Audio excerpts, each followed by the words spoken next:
Hello and welcome back to cooking. Today, I want to show you one of my absolute favorite home office meals, bowls. Bowls are an excellent way to start thinking about recipes as something modular and dynamic instead of something fixed. In this video, I'm going to cover all of the elements that make up the bowl individually. Then at the end of the video, I'm going to give you some variations as well as my absolute favorite bowl sauce recipes. So stick around.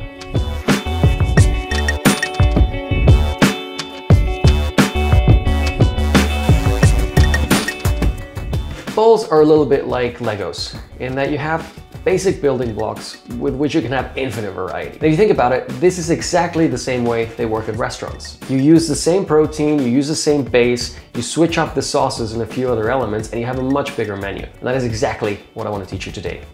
So let's jump into the kitchen. Let's start with a Mexican bowl. I will use a mixture of white rice and quinoa as the base. I cooked all the bases ahead of time, so if you want to check out our video on how to cook rice and quinoa, you can find the link on the description below. For veggies, let's start with a roasted sweet potato. This is one of my go-to ingredients with bowls because they're so versatile, they're healthy, they taste amazing, and they take very little work. All you need to do is slice it in half, add some olive oil, salt and pepper, and bake them face down on a baking tray at 220 degrees Celsius for 25 minutes. This will give you a soft inside and some caramelization on the outside. While the sweet potatoes are roasting, you can prep some of the raw ingredients for your bowl. I'm gonna make a simple cherry tomato salad with coriander, lime, and chili to give the dish a nice fresh kick. Season it with salt and pepper, mix it all up, and set it aside. Now for protein, I'm gonna make some really simple grilled chicken using some cornstarch, powdered chipotle, salt and pepper. Start by slicing your chicken breast into strips. I recommend chopping raw meat on a plastic chopping board, and here's an awesome quick tip. Lay a moist towel underneath your chopping board and it will never slide around again. Throw your chicken strips into a bowl, add the cornstarch and seasoning, and give it all a quick mix with your hand. Preheat a pan, add some oil, and grill your chicken strips. Don't overcrowd the pan so you get a nice browning instead of just boiling the chicken. After about 5 minutes, your chicken is done. Now, doesn't that just look amazing? I'm also gonna add some canned black beans to this bowl, and these are my favorite. No cooking, just heat them up. Now, I'm gonna top this bowl with an incredibly simple and delicious chipotle mayonnaise. All you need to do is mix some mayo, chipotle puree, lime, and salt.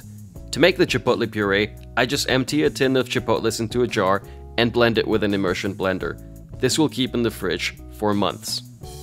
Now let's put it all together. Start with a bed of rice and quinoa and then add all of the toppings around the bowl. There's no plating skills needed here. All the different colors are what makes this bowl look amazing. Just drizzle some chipotle mayo on top and enjoy a truly satisfying meal. Now that you have all the basics down, let's take a look at some variations. For the Japanese bowl, I will use most of the same components and then top them off with a homemade teriyaki sauce. Start by finely chopping some ginger and some garlic. These are completely optional, so if you prefer a plain teriyaki, skip this step. Add some oil to the world's tiniest pot, add the garlic, the ginger, and throw in the sesame seeds. Cook at a low heat to avoid any browning.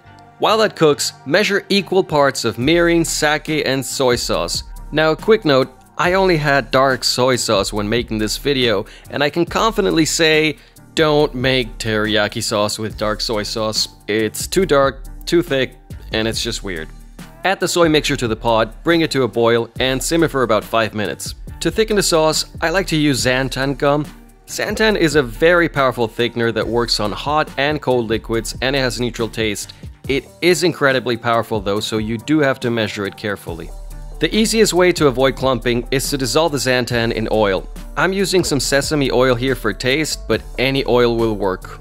Now that the sauce has reduced and thickened a bit, you can pour the xanthan mixture in, stirring quickly to avoid clumps. Check for seasoning and texture, and you're done. I'm gonna use the same chicken I made for the first bowl, but I'm gonna give it a teriyaki glazing to give it a different taste. Just heat up the chicken in a pan, add a few tablespoons of teriyaki sauce, and saute it. Sadly, with a dark soy sauce, you don't get the same beautiful glazing, but you get the idea.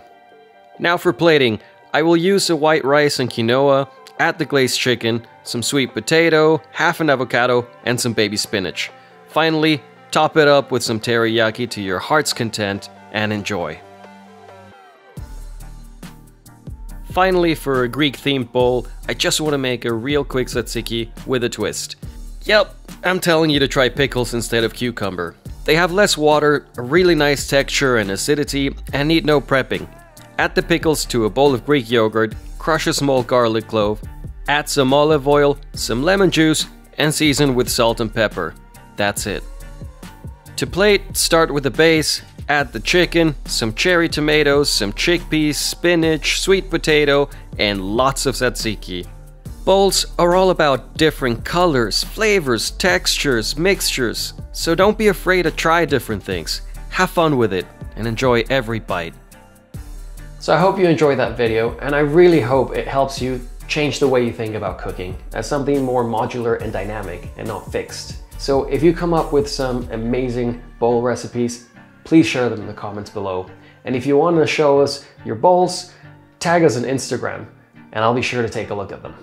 If you want to have recipe cards for all the recipes covered in this video and all the videos we've done, you can find them in the description below. Well, that was a great video of food-related content. Click here to see more videos where I know you will find more food-related content.